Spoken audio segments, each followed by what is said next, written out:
So this is the fourth episode, fourth, right? Yeah, of the Taste series. Time is flying by very, very fast.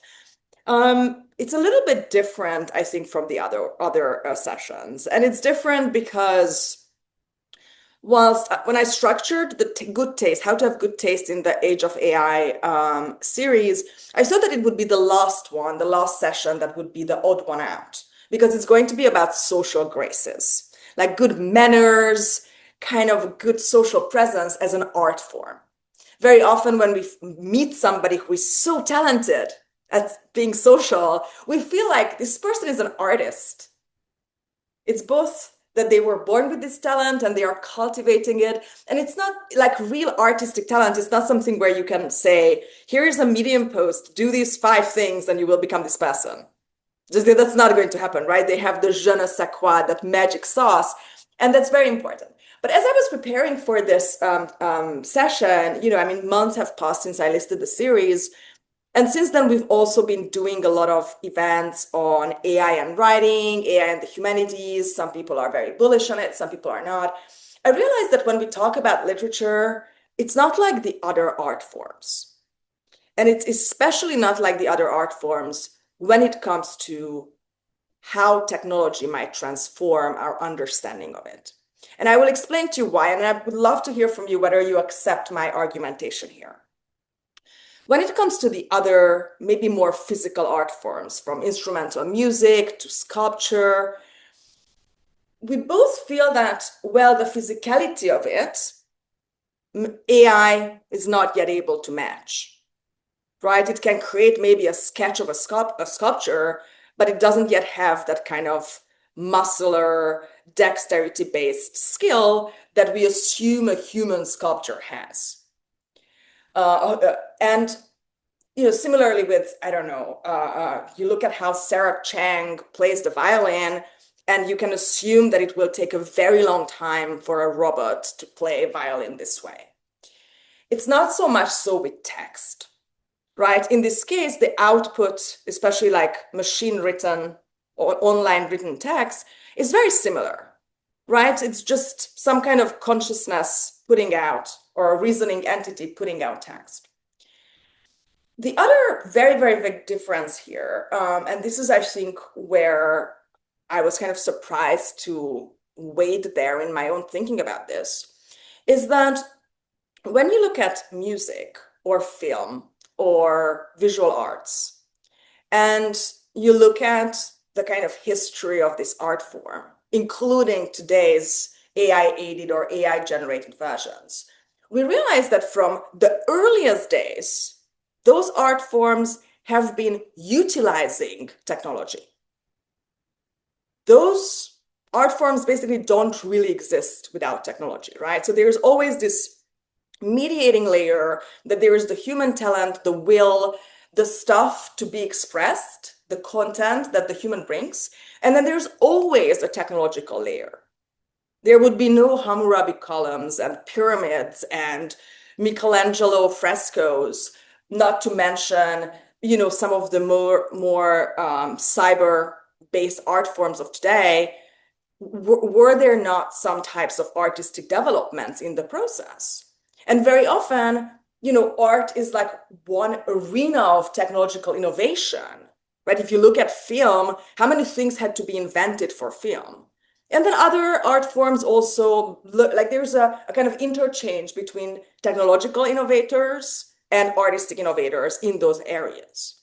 I took at university, I took a class on the history of recorded music, for instance, like entire, areas of communication technology were in service of like trying to serve audiences who wanted more interesting records, trying to find a competitive advantage for your radio play. And then politics, follows up, and other advertising, like other sectors in society also use those innovations. But somehow we feel that this is not so much the case with text. And if you read some of the less AI-friendly analyses on, what AI-generated text might do to literature and literary output, to me, it's very similar to how people talk about gene editing. We feel that we are interfering with something deeply human, deeply tied to our understanding of our species, and there's something different about it. And I think this tells a lot about how literature works.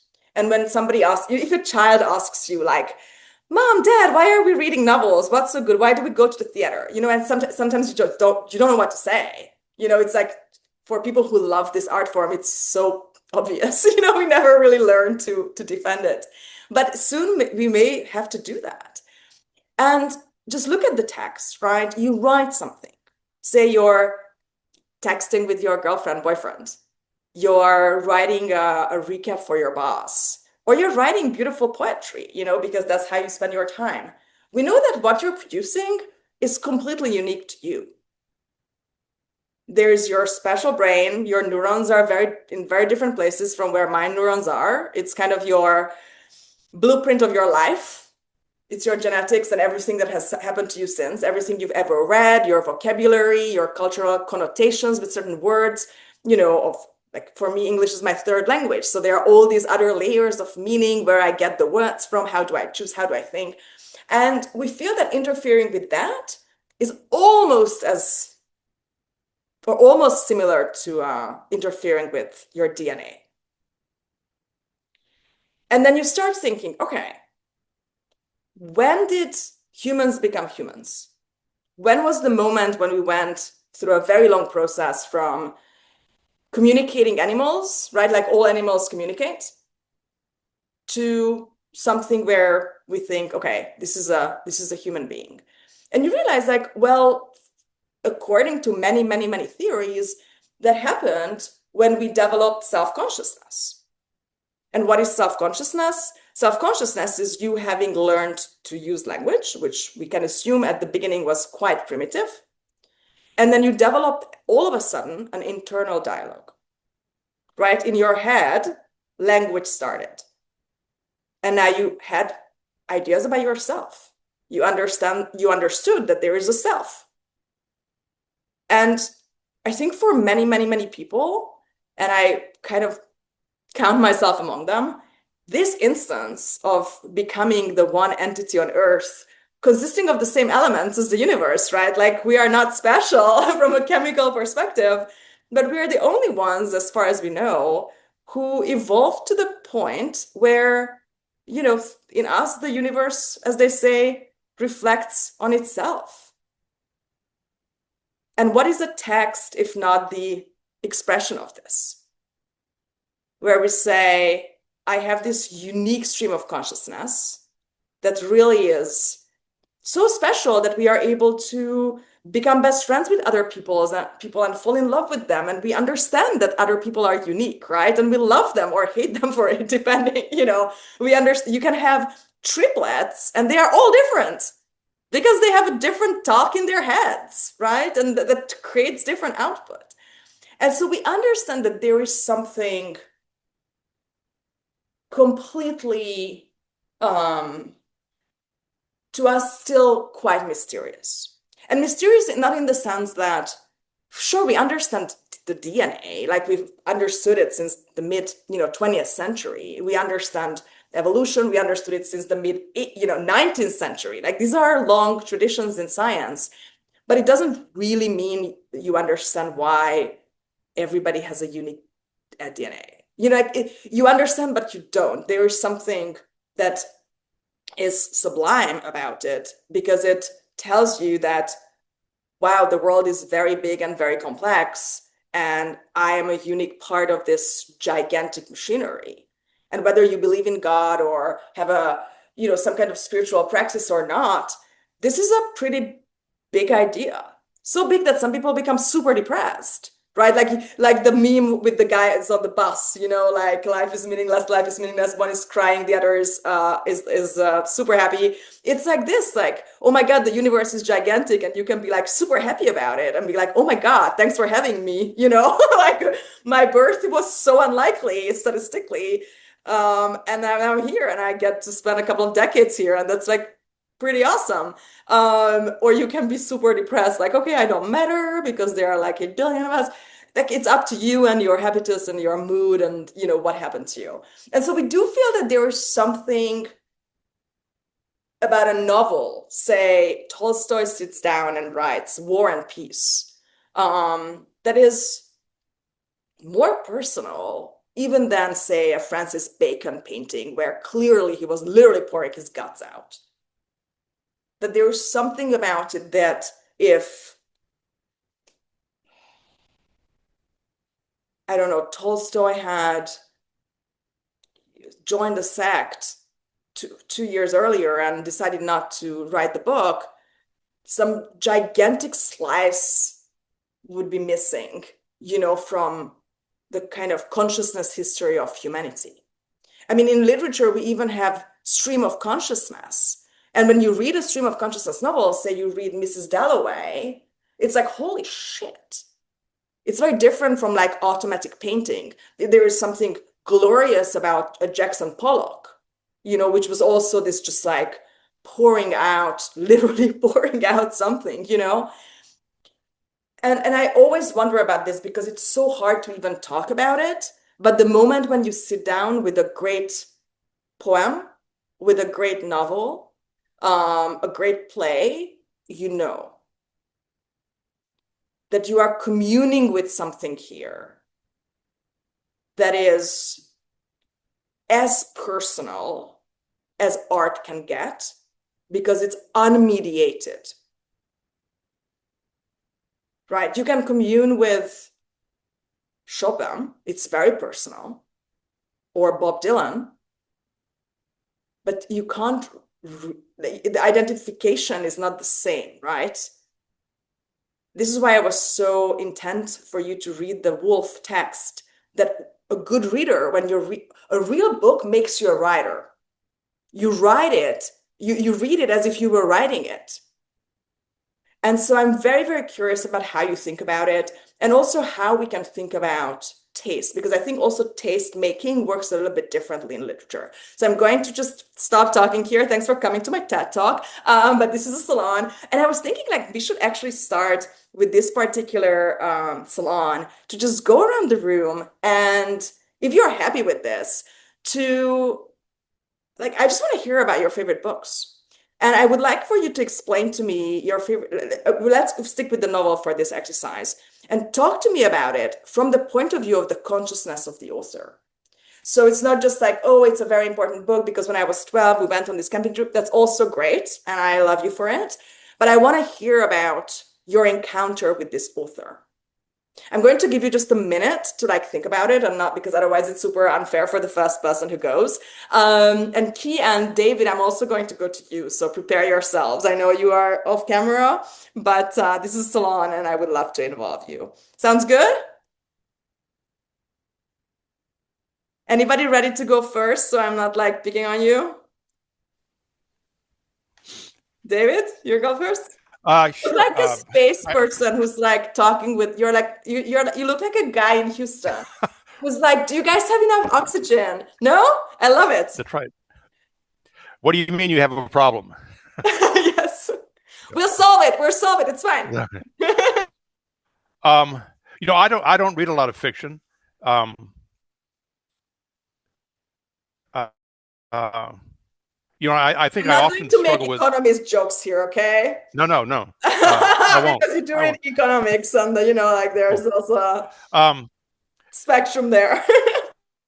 but I will say something I struggle with or maybe struggle is a too strong a word, are the kinds of things that Woolf touches on. Um, Trying to figure out what it is I'm reading if I'm reading a novel. Especially if it's a historical novel. Um, there are so many references and allusions that a modern reader just won't get, and uh, I thought of that when in the play thing when we did Importance of Being Earnest, and I went out and found an annotated script of the play on Kindle for pretty cheap, but I haven't looked at it yet. But there are things there. I guess in a case like that, there are general things that the audience might find funny, and this is true of a novel as well. But there are many specific things that would resonate with a contemporary audience, right? An audience at that time that just go right over our heads. And I'm never really quite sure how to unpack that aspect of a novel. And I thought about that reading the Calvino, what makes a classic. And another thing that I don't think he mentions is that a classic supersedes its time of creation in some way. There's no way that we can know what Homer was going on about, or how a Homeric audience would have experienced the reading of that. But there's enough there that resonates generally that we can partake in it too, and bring things to it that a contemporary audience never would have done. So what's your favorite book? Gosh, I don't know. Nice. Like I say, I don't read a lot of fiction, and often I find have you ever? Oh yeah, and I don't like Vonnegut because I think he's kind of glib. Oh really? Oh, that's interesting. Was it like pushed too much? Sometimes we develop a resistance to things, when it's like too trendy or something. No, I don't think his jokes are all that funny. Oh. Sometimes they're insightful, but I don't think his humor is really that funny. He's kind of like someone you meet in a bar who just won't shut up. Oh. But that's a very interesting point, actually. Like, I also have authors who I just don't like as people. They annoy me. Like, I don't like John le Carré. I find him insufferable. I understand in like a formal way that his works are great, but I don't like him as a person. But this is also an encounter. Like you sit down with the author in a bar, and if you think that he or she is a dick, you're like, why should I read this? Yeah. Yeah, that's completely normal. Yeah.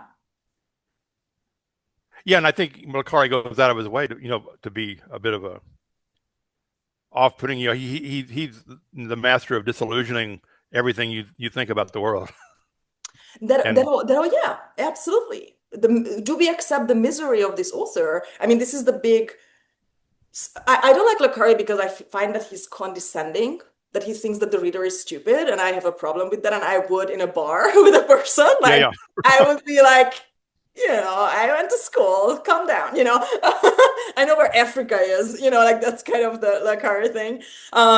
But sometimes with Sally Rooney, right? Like this is a big debate about her. What the fuck is her problem? Ask people who don't like her, like, why is everybody so bummed out? And for me, like one of my kind of metrics for this is always like how the author portrays love.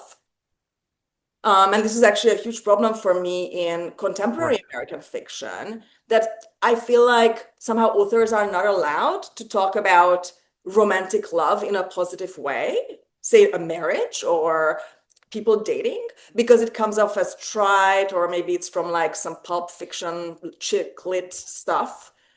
But it's also completely false to portray the world as like just terrible marriages, everybody hates each other, nobody ever sleeps with each other. Like, have you actually met people? You should go to a bar, like it would do you good. You don't have the spectrum, like you open Tolstoy and you have a spectrum of people, some of whom are happy and some are not. And that's kind of, his famous book starts with the famous sentence about happy. Right, that's what I was thinking. Right? Like immediately, I don't agree with it. I think it's actually the happy families who are all very different, how they figured it out, but that's a different thing. Well, I think also a lot of his happy families or happy people are presented as if they're missing a lot of, they're overlooking so much. Yeah. They're happy because they're kind of dim.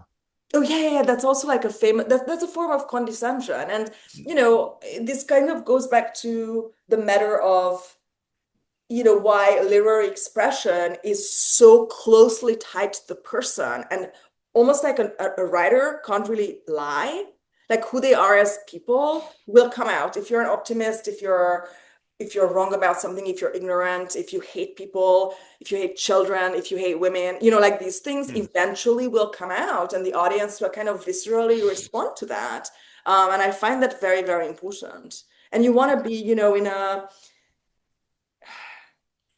they say this about Tolstoy to kind of go back to the example, but I felt this with like Ferrante's Neapolitan Quartet. I don't like her other books, but if you write four good books only in your life that are like the best ever, you've done good. Like you can go on a holiday as far as I'm concerned, that, you read the Neapolitan Quartet and even though, it's a very specific time, I've never been to Naples in my life, like it's not like, oh, I know that world. I never experienced the 50s and the 60s and the fascists and whatever in Italy, but it feels that the mediation disappears, right? It's life. Mm-hmm. And to me, that really is the kind of magic territory. And in many cases, the shortcomings you were talking about, that people's, an author's prejudices or failings reveal themselves, that often only takes place over time. It could be for a contemporary audience. Mhm. An author is very much in sync with the prevailing attitudes. But Absolutely. as society changes, as attitudes change, different readings of authors become Mm. possible. And this very fine play with very historicizing readings. Like I hate Homer editions. And we're just about to start an Odyssey series. It will be hosted by Grant Mulligan. It's going to be fabulous. And I think he will use the Emily Wilson translation. Hmm. I don't want to fucking read about Sandel's history next to a stanza. Like, let me read for the story. Like Right. I can imagine a pair of sandals, I'm fine. And that there is this entire cottage industry and many, many tenures and careers built on, dissecting the historical elements, which is great. Like, go for it. But a good historical novel, like you read Hilary Mantel's A Place of Greater Safety, which is, I think, one of the best novels of the 20th century. I knew something about the French Revolution, obviously, when I was reading it, but I'm not a Robespierre scholar, Mm-hmm. and but it's a self-contained world. You understand it. And it also is about everything else. It's like what Calvino writes, like it's a classic contains the universe. Mm-hmm. And I think that's very, very interesting. And then you have the kind of diluting other extreme of it where they are like, let's just like modernize everything. It's Hamlet, but they are like graffiti artists. Like, no. Like, I think maybe you will be hurting the plot. And it's always difficult to figure out which kinds of modernizations will work. Sometimes they work and sometimes they don't. How much, Uh, and my suggestion is like find out as much about the background, what you need to allow this work to potentially be the universe. mm-hmm. And it's very, and we talked about it during the first intro session for the series, like so much of literature education is about the past. And you need to have some sensitivity, right? In many, many, many cases, you know,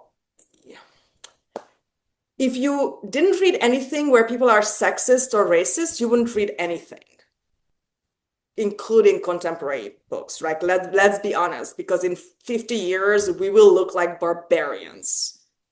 And there will be like students who will be like, no interintellect because whatever, aliens were not allowed. Well, I don't know. you're recording all this, so Yeah, we'll be we're evidence. honest. We're There'll be honest evidence. about this.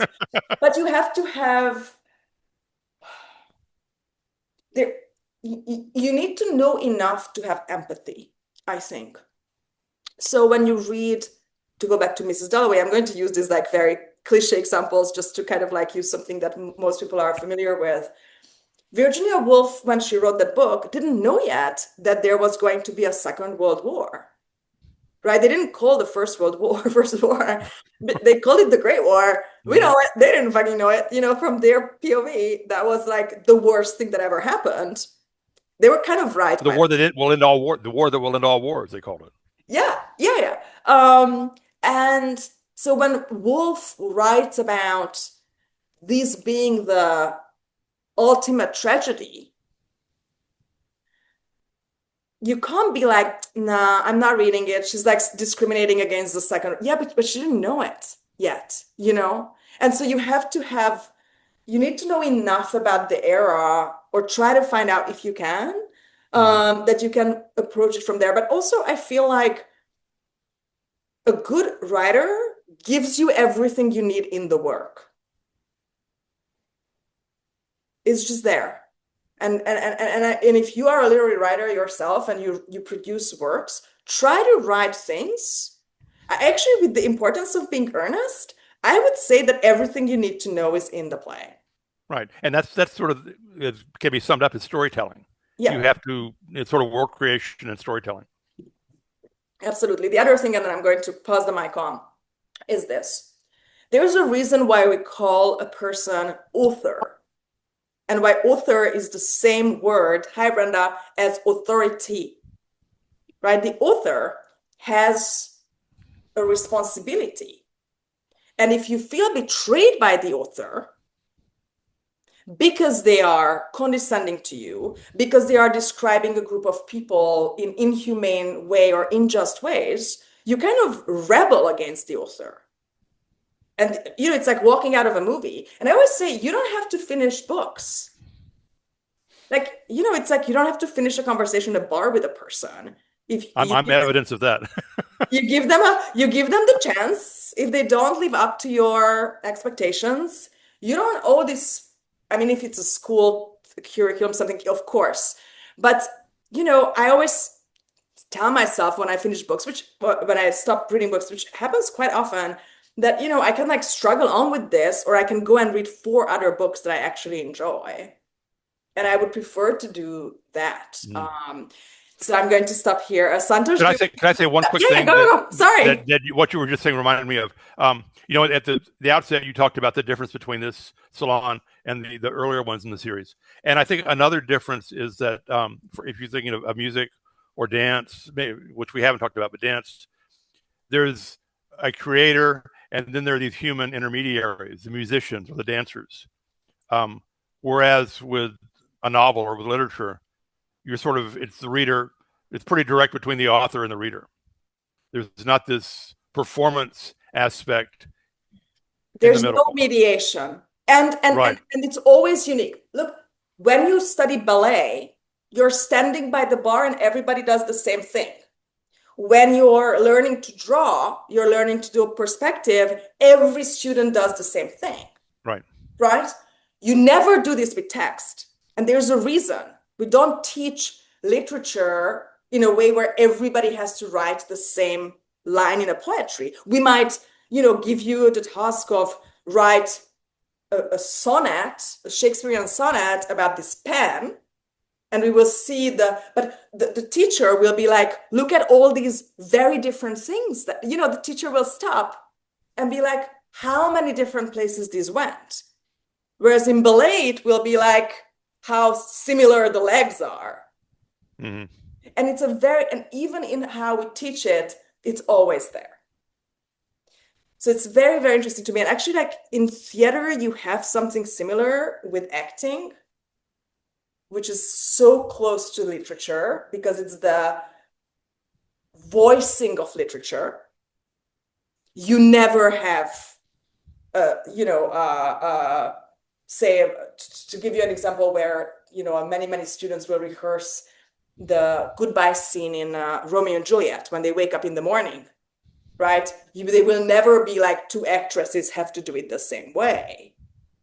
They will want you to cry and they will take a moment to stop how many different ways that came out. So I And think they can all be right in different ways. exactly their point will be how many different ways you can get there. They will never do this when you're studying the viola. They will be like, you either hit the chord or try again. Okay, I'm going to like go around. Brenda, we're talking about favorite books as the encounter of the consciousness of the author as a kind of exercise. Santosh, you go. Uh, my consumption of fiction is pretty less these days. It's mainly through other channels like movies and TV series is where the fiction. But one Nobody book has that probably ever read as many books as they want. So even if you're emeritus professor or emerita of literature, you will start the same way. So we can just drop that right away. I'm serious. All right. I've never, if somebody told me that they've read enough books, I would call the ambulance because they are having a nervous breakdown. Okay, so don't make me worried. Okay. Uh, a book that really stood me out and is close to me in the recent times is basically a book called Maniac by Benjamin Labatut. Uh, I somehow felt it kind of connected with me in a very, very, very close way because it is basically a fictional retelling of the story of John von Neumann and how, I mean, that's the true embodiment where I felt reality is stranger than fiction, basically. So it was I don't know whether it is fiction or reality or because I was not, I mean, it took me to a ride where I was able to, live through the lives of different scientists in this era, what madness they were going through. So I, the thing that Woolf talks about that I mean, in the pre-read that I was telling, was one thing that always stood out for me is the pleasure of reading. I was also going on the sidetrack to find out from the pleasure of text by I think it's called I don't know. There's a French guy who has written about it. So I was trying to find out about that as well. For me, it was truly the embodiment of pleasure of the text. Basically, it was I mean, very well written in that way. And but it, what really, I mean, really put me while preparing for this salon, while reading this thing, the Chinua Achebe's text, right? That actually shook me off, basically, in the sense like, this is the first time and I mean, that's the good thing about Interintellect, right? Like, I'm getting into rabbit holes I've never been into. So, this is a way in which I'm getting started on these kind of writers and interesting persona. So when Chinua was talking about that, I had absolutely no clue about Conrad, but I had seen the movie Apocalypse Now by made by Coppola, and then somehow was able to connect it and do this thing. Like it makes me question whether politically rightness or like if everyone is, I mean, whom we don't consider as the most important person to be just like just as a prop, right? Like it kind of put me in that spot where hey, I know I'm learning about John von Neumann, his life, but what happens to his wife? Like the kind of abuse that she has to go through with him, the kind of oddities that he had, and then he had to so. Interestingly, John Labito, this Chilean or Mexican writer, he throws that as well as like it was like a wholesome novel that that kind of ticks all the boxes for me. So yeah, that's something that stood out for me. Yeah. Thank you so much. I mean, you're raising such interesting points. And I would start with something you said that I always say as well, and I was so happy to hear it. It's the pleasure of the text. That there is something deeply pleasurable about art. And we understand that the intensity of how you can respond to a work of art, comes close to how we feel about our lovers or children. It's very, very strong, or a homeland. Like it's one of the higher registers of human feeling and the most beautiful. Like we classify, these emotional responses among the most important human experiences. And that's very kind of crazy. If you think about it, like this person wrote something 2000 years ago and I feel as strongly about it as about my kid. I mean, and yeah, you would probably like save your kid from a fire first. But there is something deeply transformative about these experiences. I always say that a good book, you close the book and you're a different person at the end than you were at the beginning. If you didn't change and this is maybe something that Calvino doesn't say out so openly, but it is as transformative as, say, a big love story. And we talked about Aristotelian catharsis in the first session, which is a very important key here, because Aristotle argued in the Antiquity, and he uses theater as an example because that was the main art form in his time, that it's pretty good that you can go and watch Oedipus, but you don't actually have to marry your mother and blind yourself. That's like good, because if like everybody did that, that would be not a good world. But that you can go there and feel it change and then leave a better person. He Yeah. thinks that it's a better person. Plato was a little bit more like, complex about this idea because he, in the Republic, when he talks about music, he kind of intuited that some music makes you a better person and some not. We know that this is kind of the same with some types of art, and artistic movements can trigger maybe less polished moral responses if you feel that they give you license, or if they emphasize some kind of prejudice. Plato the censor. Yeah, always. Um, yeah, we have no idea what Socrates actually said, This is why it's so important. Write about yourself. Don't wait for your student to write down, because it's the same with Jesus. Like, just you have to like be your own author, because you never know. At least with Jesus, we have like multiple accounts, so different perspectives. With poor Socrates, we just have the one main one. And so it's very important. But I think Joseph Conrad, and why I included the Achebe text. First of all, Achebe is like one of the greatest novelists of the past century. And if you haven't read Things Fall Apart, it is one of those life-changing texts. And also a text that takes place in a very specific place and time in Africa, about a very specific story that you can approach in a historical way, read more about it, background, blah, blah, blah. But it's also the human story. Right? There were people going through this since the entire history of humanity who fought for freedom, who fought for dignity, who were in these kind of morally dubious situations. I mean, look at America today, right? Where if you want power, you have to kind of like betray your own people. Like all these dilemmas are as old as mankind. And as a linguist, as an English major, obviously Conrad, you have to admit, provides the pleasure of the text. Like it's one of the most incredible texts ever produced in English. And he wasn't even a first language speaker. He learned English and then produced it. It's kind of mind-blowing. And the first time when you read Heart of Darkness, one of the things that will strike you is you feel like you're at a rock concert, because all the rock musicians, everybody stole from him. So there would be no Rolling Stones lyrics, Led Zeppelin, like all the lyrics that are playing in your head that are so part of like our culture, they all come from Conrad. They were all reading this book as young people, right? The boomer artists.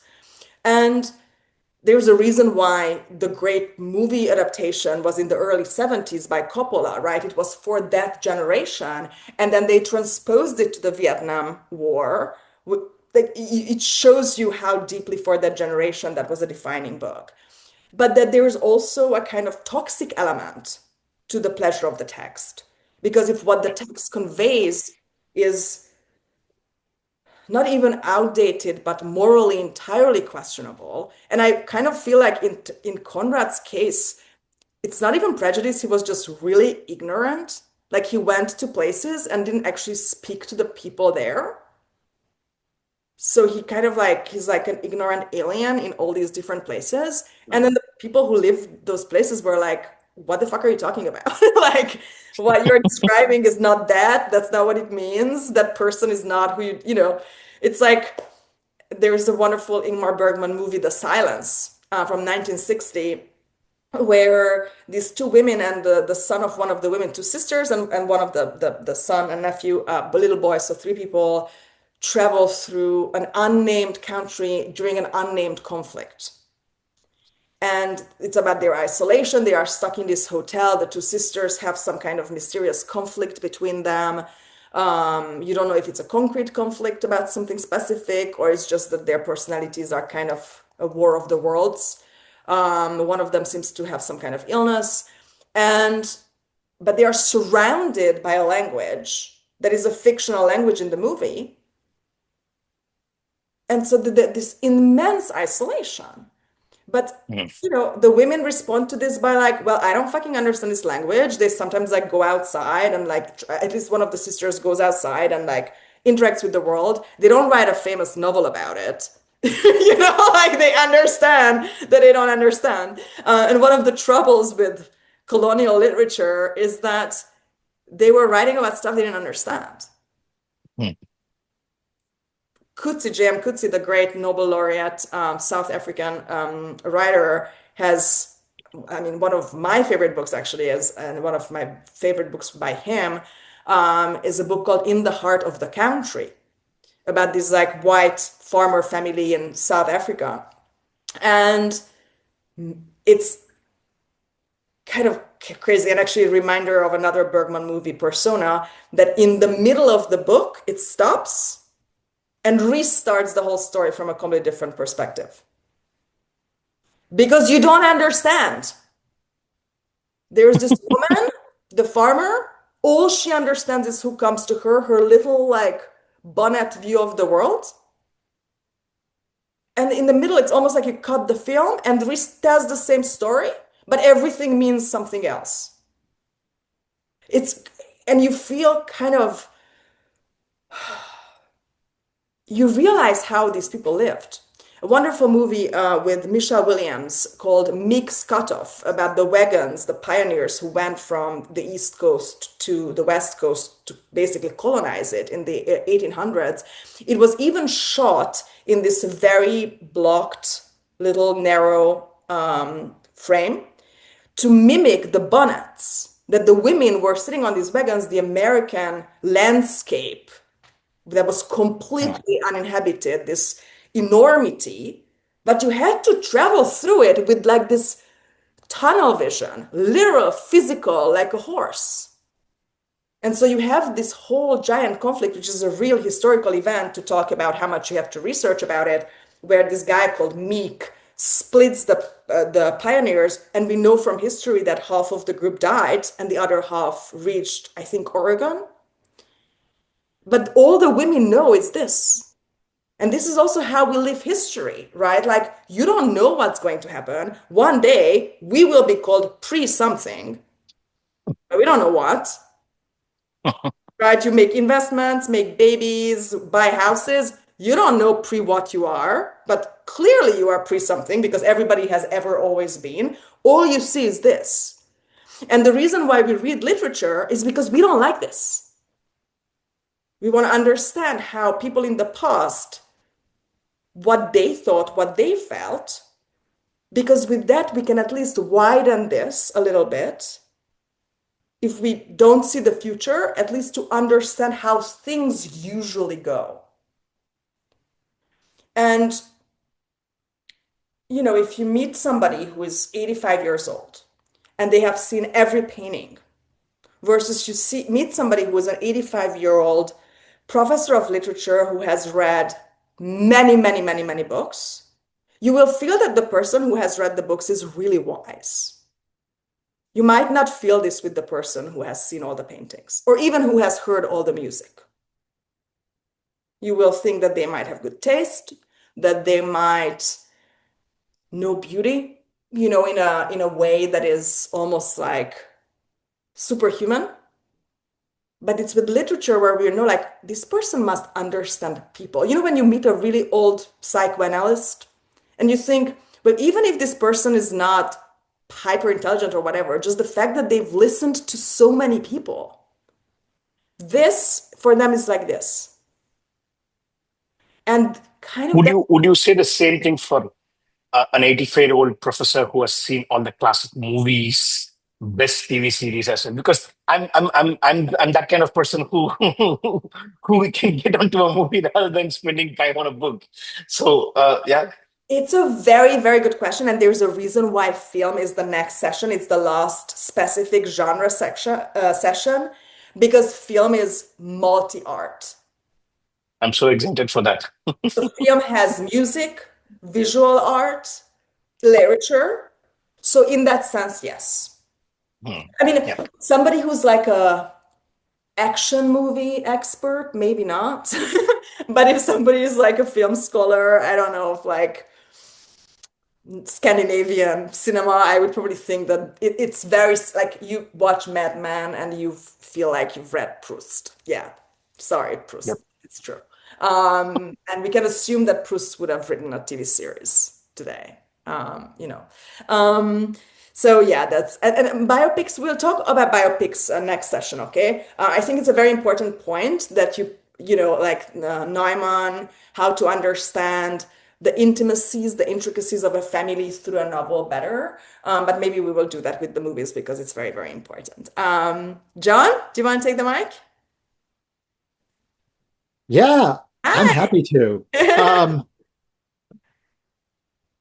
Starting off, I'm just going to say Pride and Prejudice. Oh, I've been yay. saying that for Famous first multiple sentences, right? Jane Austen, multiple reasons. One of them personal. My father's a retired professor of English. The latter part of his career, he taught in Austin in film seminar.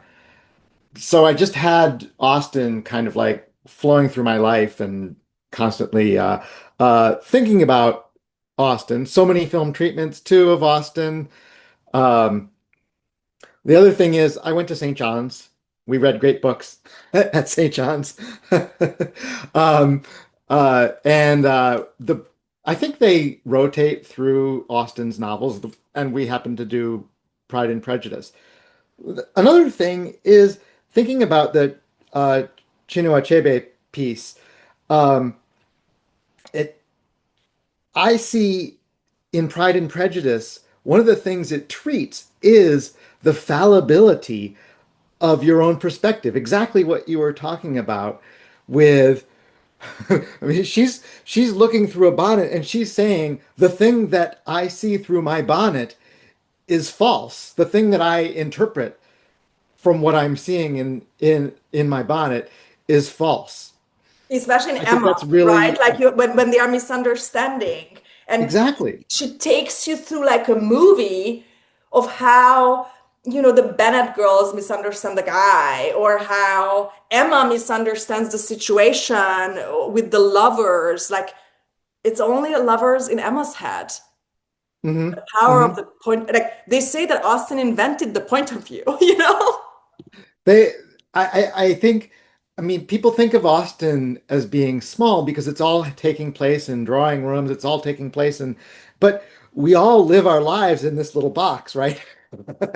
So I think that if We anything, all live in our little worlds. it's like Socrates knowing more because he admits he knows nothing. She says we're fallible in our box, and therefore that makes her the wisest.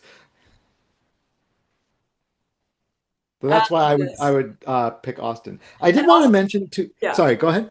No, no, Austen's very important for two reasons, right? One is the domesticity, like something Mhm. taking place. I mean, today, after, fantastic subsequent plays written with like small, like Mehmet, Sartre, you have these, just two people sitting and talking, O'Neill, right? We know that a world can happen during a dinner conversation.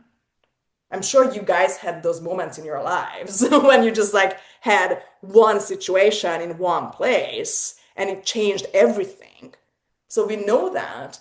And the other is obviously with Austen, the female writer. I think when we talk about the literature, the history of literature, history of art, we can't really ever escape that. Whether you're a feminist scholar or not, it's just a fact of life that 50% of humanity had a very underrepresented participation in expressing the closest we can get intellectually to the uniqueness and magic of human DNA, the ultimate human expression. And, specific groups of people were just excluded from it. I wanted to mention talk about something that you said about AI and uh, the I guess written prose, fictional written prose, writing style, and how it's interesting that it seems like that's where AI is the farthest. Very strange because they're large language models, and so they're meant to that's that's what they were trying to do from the get-go. And then as a strange side effect, they were able to make code and other things.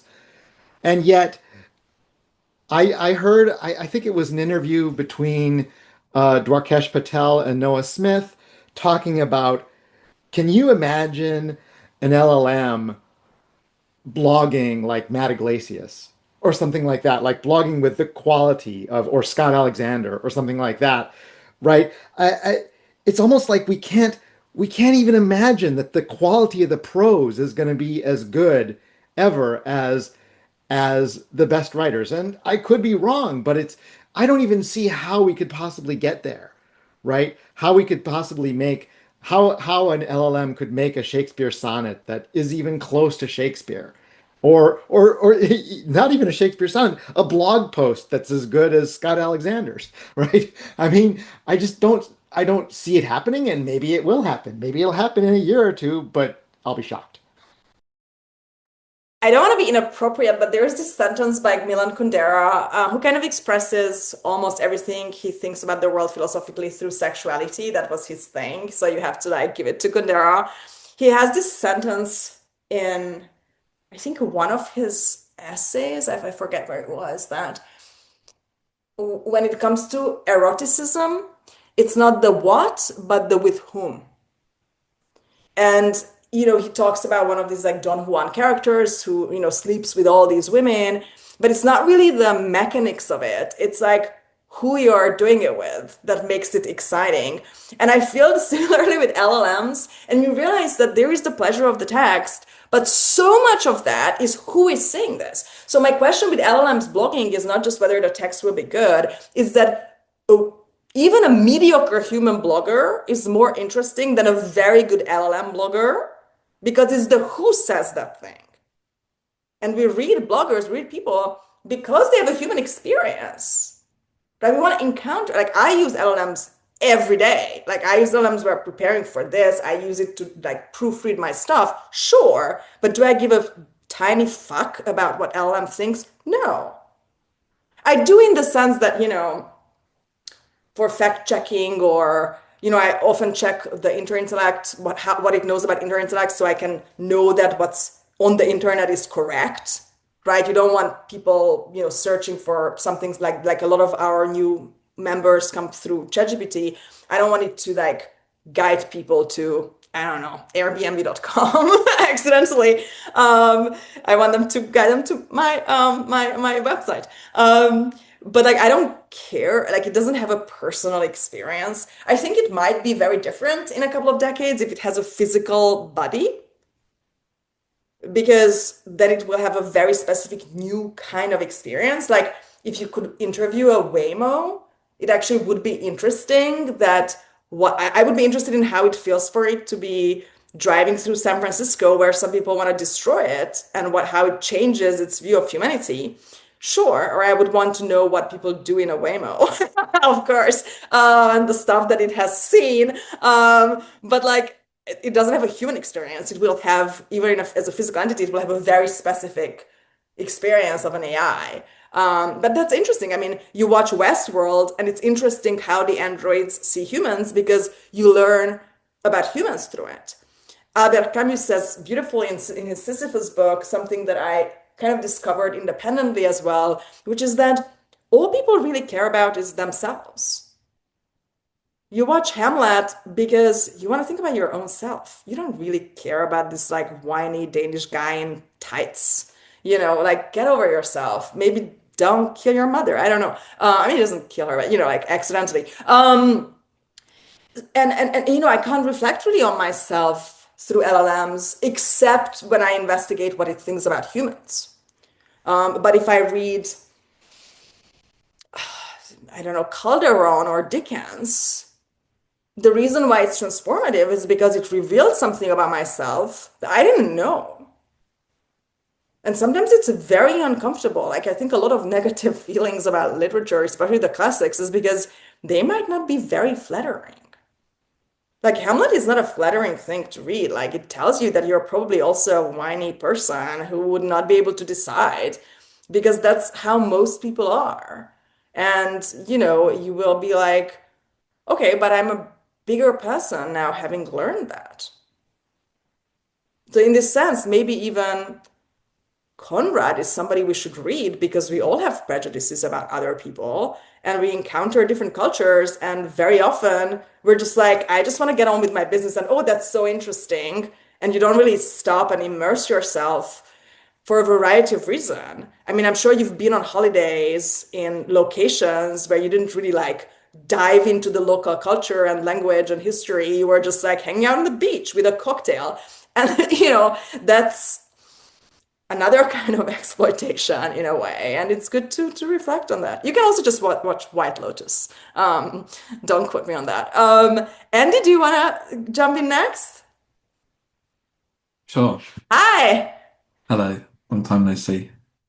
So yeah, I read lots of books these days, but not fiction. But in my fiction reading days, Very which is male thing. You guys just grow out of it and you're like, I'm an adult man now. I have to be responsible and only read these books that are sold at airports about how to be more productive and make more money, right? um, yeah, I'm trying to understand the world, and for some reason, I think the answers are in non-fiction, but maybe I've got that all wrong. Um, but yeah, when I was younger, I used to read fiction, but I was more drawn to like contemporary literature. Um, like things about travel and adventure were kind of like aspirational for me. So like it's not a very well-known book called The Backpacker, which I've read a million times, and The Beach by Alex Garland. Um, and yeah, like books where people go on crazy adventures, so I could like live vicariously through the stories. The But Luminaries. Do you know this book, The Luminaries? I don't know the One of luminaries. my favorite adventure books. I also love adventure books. It won the Booker Prize kind of by miracle. It's very long and it's a very big book. And I remember I was so into it by Eleanor Catton, 2015.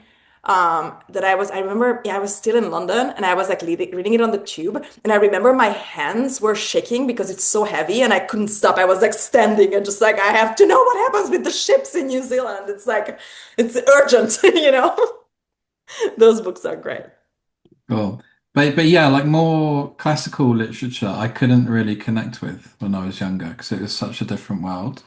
However, very recently, I've been doing it's called Life of the Mind seminar, the Catherine Project, and I've been reading things like Sophocles and Plato, and yeah, I'm now drawn. I want to read some more classical stuff because I want to see how people experience the world when they had like a different meta narrative and compare that to now. You know, we're swimming in different water, but with the same people.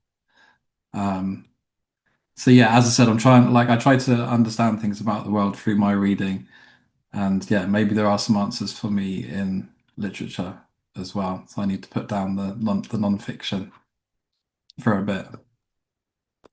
I'm so interested in this idea of, I mean, of course, all we do is to understand the world better, right? I mean, our time during a day is very limited. So, except for the type of entertainment that we do to wind down, like I'm pretty sure you watch an episode of The Mentalist, not because of like some deep-seated curiosity about whatever, but maybe yes, I don't know. But when we engage with things that take a little effort, it is about understanding the world and ourselves. So I would just love to hear from the group a little bit about this idea that Andy proposed that maybe today the guidelines for understanding the world are more easily accessible in nonfiction. Brenda, go. Hey everyone. Sorry I was late. I've had one of those days where everything was running late. Really nice to see you all again. Just to echo Andy, I'm one of those people like you who primarily read nonfiction. And I think for us, I don't know about your schooling systems. I'm Kenyan. we read a lot of fiction throughout our primary schooling, our high schooling, right?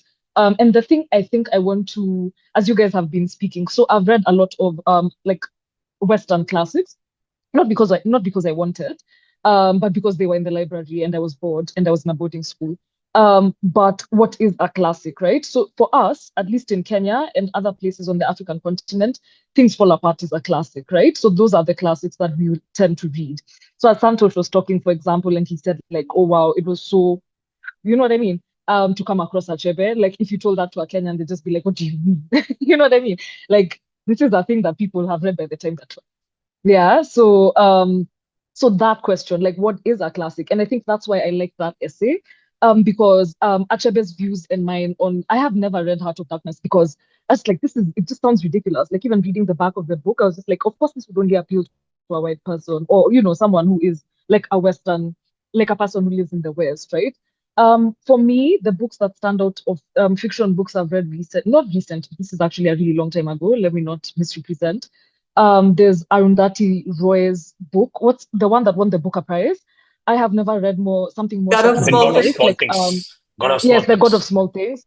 Yeah, so when I was living in India, that was the first book, like, because it was one of those, like, I'm living in this country. I want to immerse myself in a work of art that's considered, like a magnum opus in the country. I found that book in the morning, in my house, and I read it. I did not sleep. Like, I read it, I woke up, I slept when I finished the book because of just how shocking it was, right? Like, I appreciate that book deeply. And then from the African continent, I think I'd say Violet. I'll type it in the chat when I'm done. Violet Bulawayo's We Need New Names. And the reason that book stands out to me is because it's written from the perspective of a child.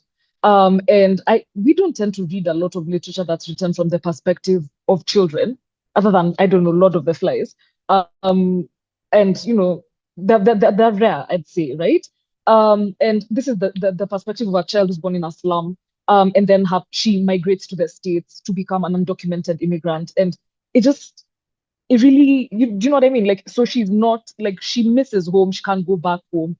And the idea of them needing new names, like, you need a new way to, like, exist or, persevere. And she's also won, I don't know whether it won the Booker Prize or whether it won the Kane Prize. It's won a big prize.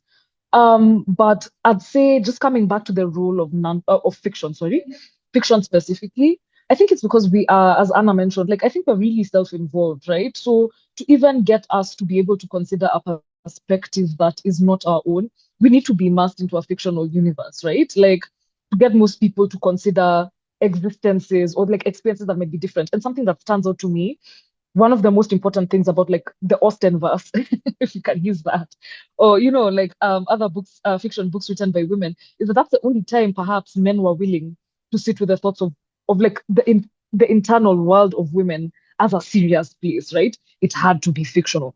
Yeah. So that's the same thing. Like sometimes I look at the African classics that have like crossed the barrier into the West. Like when people say, oh, this is like Ngugi wa Thiong'o, who at some point decided to stop writing in English, right? Like that's Kenya's most famous literary like giant. And that's just because of the gaze. So it's also about whose gaze is important, who are you trying to talk to. And I think I'm also for nonfiction gang, quite when it comes to my reading, quite utilitarian. Like I'm able to step into people's shoes really easily. I don't spend a lot of time fighting people's experiences. So that's one of the reasons I'm like, fiction for me, just like I would need a lot of time and I'd need to have a lot of nothing to do to sit down and read a lot of fiction because I step into people's shoes easily, right? So it's also a question of who's reading it. And for me, like a lot of what am I reading at the moment? Like I just read a lot of I used to read a lot of memoirs. Now I read a lot of like I've been reading books on determinism and free will and stuff, just really utilitarian stuff and philosophy. Like Seneca's How to Die, which is, a really nice reminder that, you can measure the value or importance of our life by like at the point at which it is to exist, etc. What else did I have to reflect? Like the role of the classics, I'd say it also provides us shared points of reference.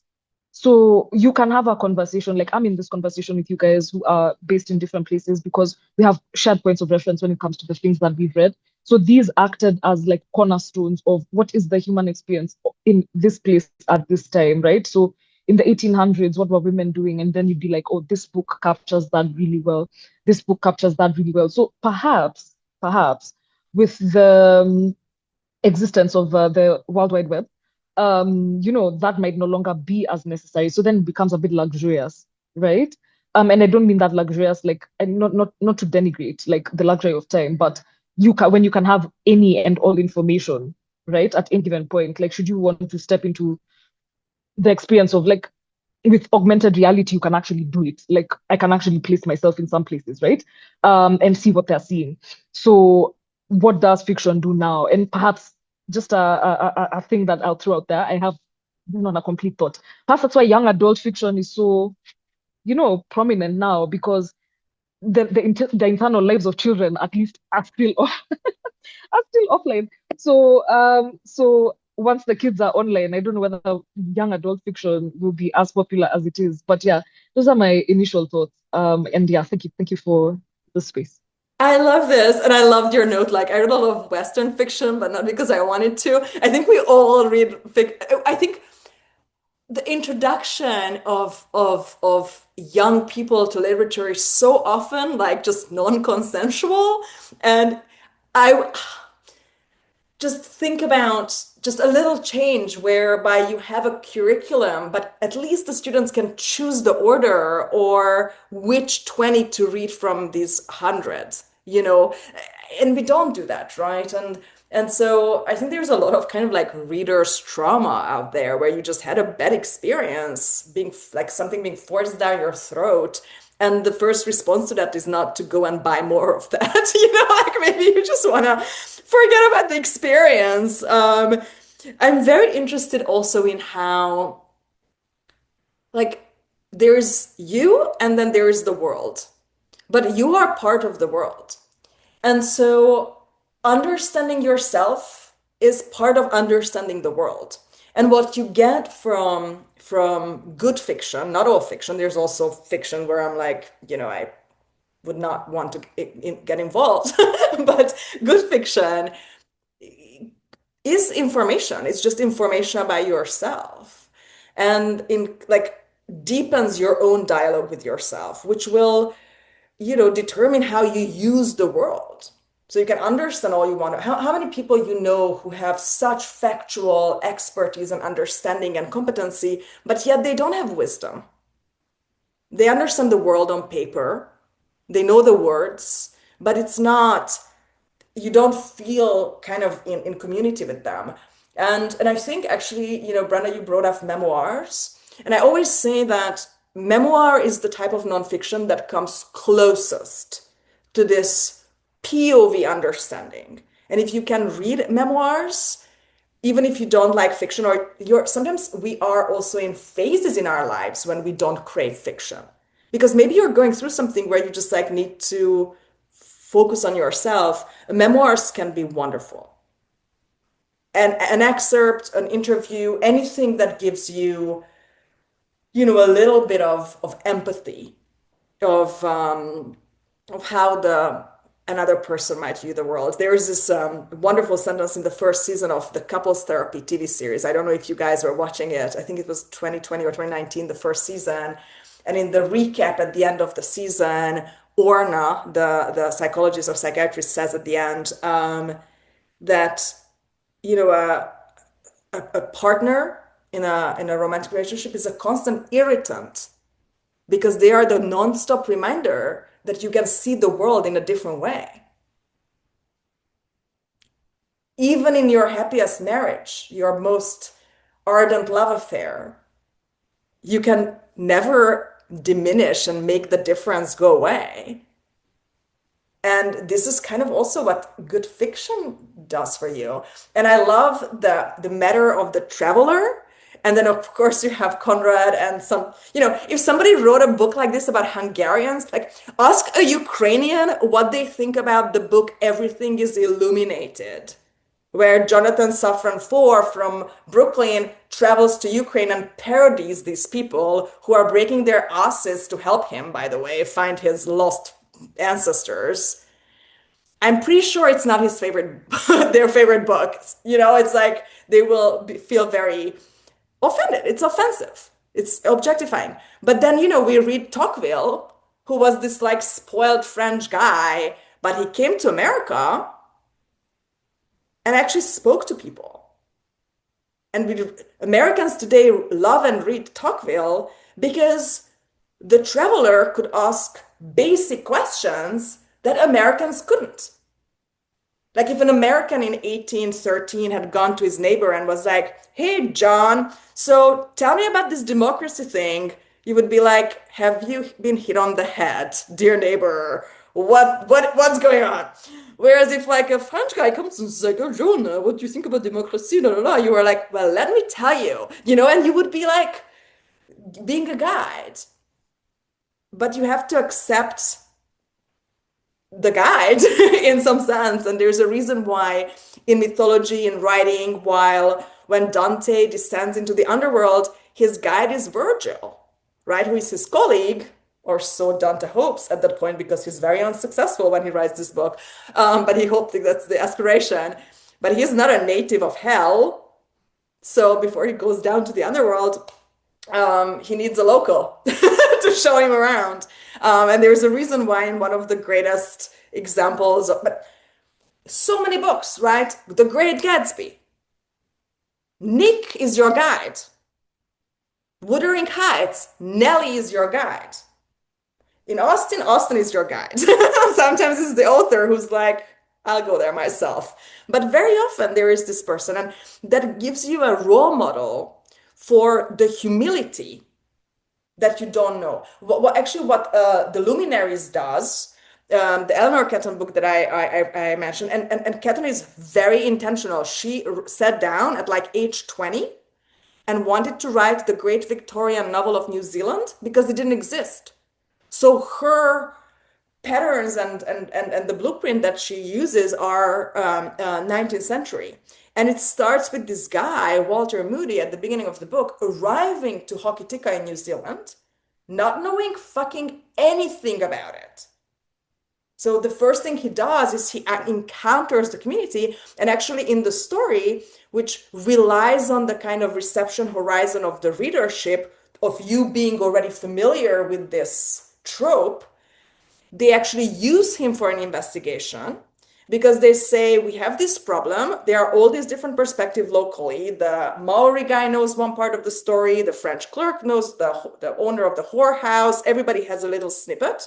We need a complete outsider to tell the story to decide. So Walter Moody becomes you, the reader. And how many times this comes in? Twin Peaks, right? The guy arrives to the middle of nowhere, to this town, and he's you. He's the guide. And then you realize like, oh my God, maybe I'm the guide, the reader, right? Because if the author wants me to identify with the newcomer, where that's me. And it's there everywhere in Mean Girls, right? You're not just like thrown into the high school, you arrive with the new girl. And so there's always this, to kind of go Naipaul and be like the enigma of arrival. You open a book and you arrive somewhere. So, the next time when you're reading a novel, and I hope that's going to be soon, think about your position as the person arriving. Look at the first couple of pages. Where are you being thrown into? What are the most important things that the author wants to tell you about where you are? Be that Anna Karenina, be that Macondo in 100 Years of Solitude. Be that the arrival of Walter Moody through the treacherous Hokitika sandbars and nearly perishing in a storm on his ship. Why? Where are you opening to? And then you realize like, oh my God, this is the big difference between a play and a novel. That in a novel, I arrive on the stage. But I don't know where I am. I just open the book. And actually books who don't manage to give you this visceral experience of being thrown into a new world, where at the end you will have learned something indispensable about yourself, don't read the book. Like, be like, thank you. Thanks for coming. We will call you. Don't call us. We will call you. And that's kind of how the best it can do for you. Key, I'm going to just want to make sure that Key also has a chance of sharing favorite books before we go back into fiction, nonfiction. Are you here? Yes. Hi. Hi, Am I hi, pronouncing everyone. your name well? Oh, it's Gui, but it's fine. You're doing Key. doing Okay, really fine. sorry. Yeah, yeah, it's fine. Q's Sorry. are not my friend. My mother tongue doesn't have a Q, so when I see it, I'm like, I don't know. We don't have That's that okay. Q's, so you have to tell me. Yeah. But I'm very good with like triple consonants if you ever need help. Okay, great. So my favorite book is Animal Farm by George Orwell. Yes, I know it's like very standard one. Going hardcore right away. I like it. Yeah, and I liked it because I guess for fiction, I feel like I learn human nature through fiction, and nonfiction is another discussion. But for Animal Farm, I learn how power works, and I like the way that the chemistry of how you put human nature and power together. And when I was reading it, it's like a couple of years ago, I was so surprised at how, people have different personas when they gain power and when they actually, have that kind of power. And so I think one of your question is, how do I view the book from the author point of view? And I think most book is like observation of real life. And for this particular one is reflect the situation and how politicians operate back then in Russia, and communism, and how the politician was like blinding the mass with their manipulation and everything. And so for me, it is a very interesting question, because now I realize he wrote the book partly probably because of the frustration of how he probably out of the field see through what the politician was doing, and the masters following them. And I like the way that he put it in almost like a fable form, so it's very easy for everyone to read actually. So yeah, that is my favorite book. And yeah, yes. I love it. And I so love how you said Animal Farm because I'm interested in human nature. And that one of the best books we have about real human nature is called Animal Farm. And it's about pigs and a horse and whatever animals there are there. That's very, very interesting and kind of takes us back to the rawness of literature. This idea that in the text output, there's no mediation, there's no buffer, right? Which you would have with a piano, with paint and canvas. Like there's some distance. Literature goes directly into your brain. It's like how text works. We still don't fully understand how literacy works, to be honest. There are some amazing scholars, Stanislas Dehaene in Paris, researching the literacy part of cognition, but it's inception. Like it's somebody goes to your brain and like injects it with something. And so what we do often with very, very, very tricky things like power, parenting, sex, death, like really hardcore shit, right? Where the wisest among us is vulnerable and helpless, basically, in some fundamental way, where it's all you and your morality and chance and God. That's it. And everyone, like from the king to the serf.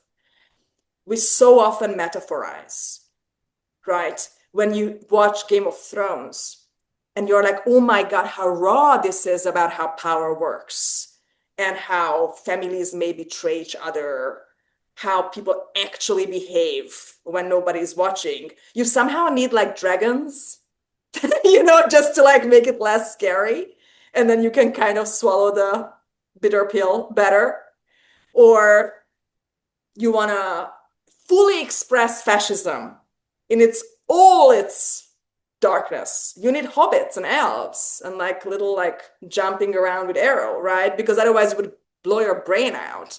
And humans are so good at this. And this is why it's so important to, we don't just like teach children children's literature because we want, when they're like, don't lie to your child. And like, it's not lying. It's like teaching your children metaphors that one day will enable them to deal with some very difficult stuff, right? We don't expect them to forever believe in Santa Claus or whatever, but it's not necessarily bad for your kid when they are young to trust in the recurring goodness, where in the darkest, day of the year, you are still taken care of by a stranger in the middle of the night who brings you gifts, that you can trust and the world is good.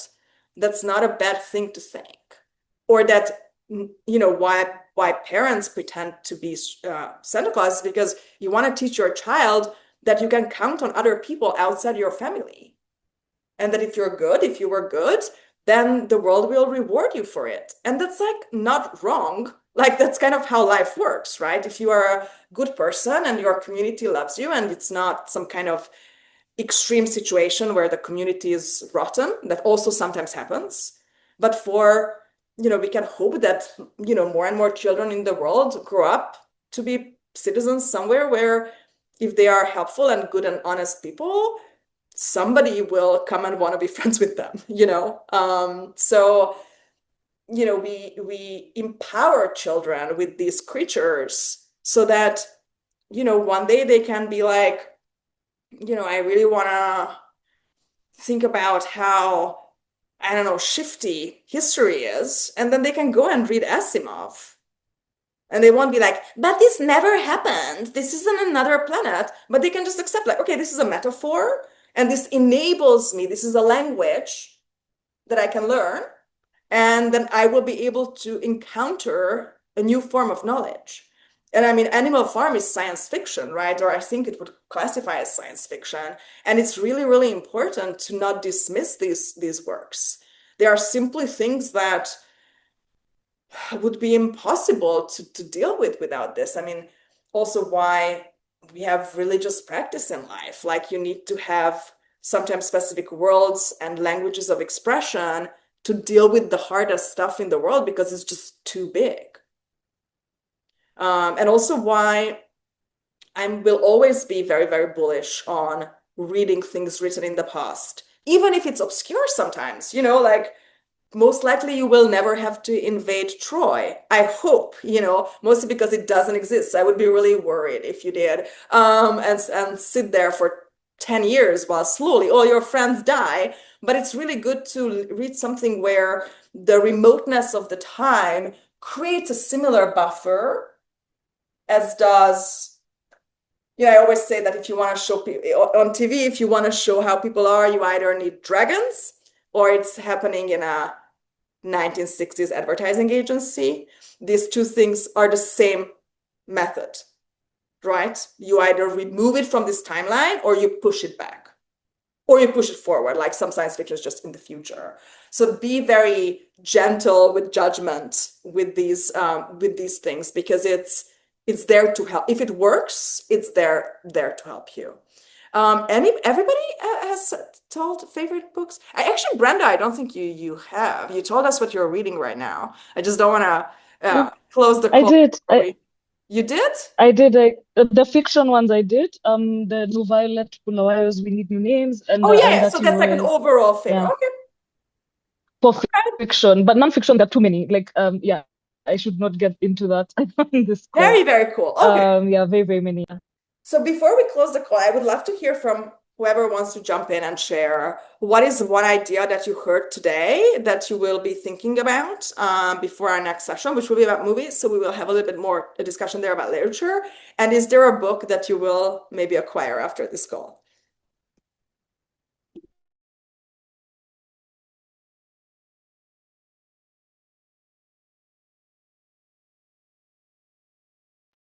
I wanted to mention that I do want to. I've read The God of Small Things. I do want to check out We Need New Names. I want to read that now, so I'm gonna get myself a copy of that. right away and read it. Thank Should you for get a the commission recommendation. from Amazon, by the way. So many books are ordered after Interintellect salons.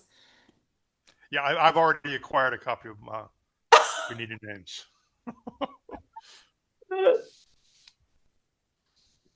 I just And downloaded Animal Farm, Arundhati Roy's book from Kindle. So Good job. Good job.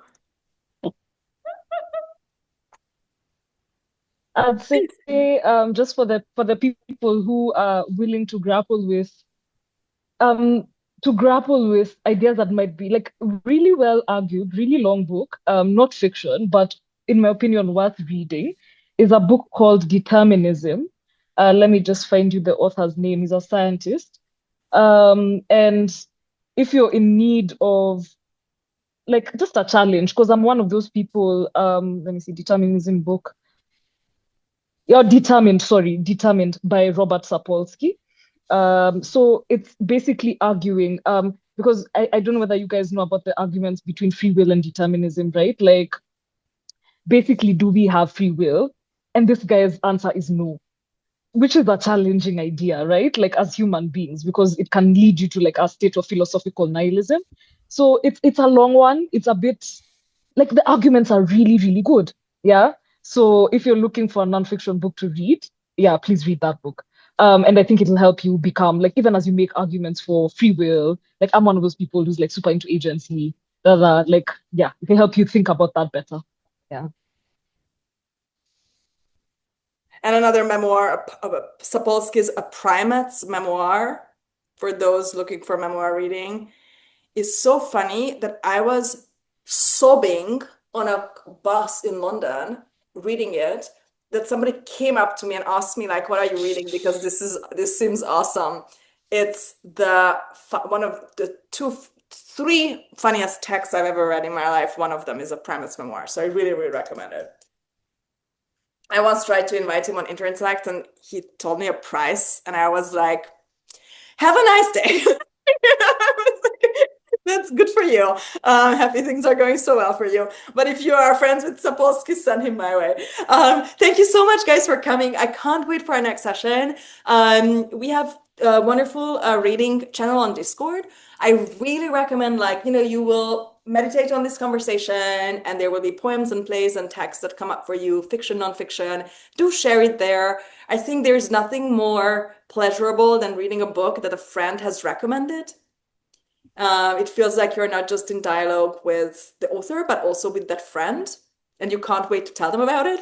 So always be sharing these because it just kind of like makes it all the more fun for everybody. Thank you so much. This was so, so lovely to be with you. And I will, see you very soon.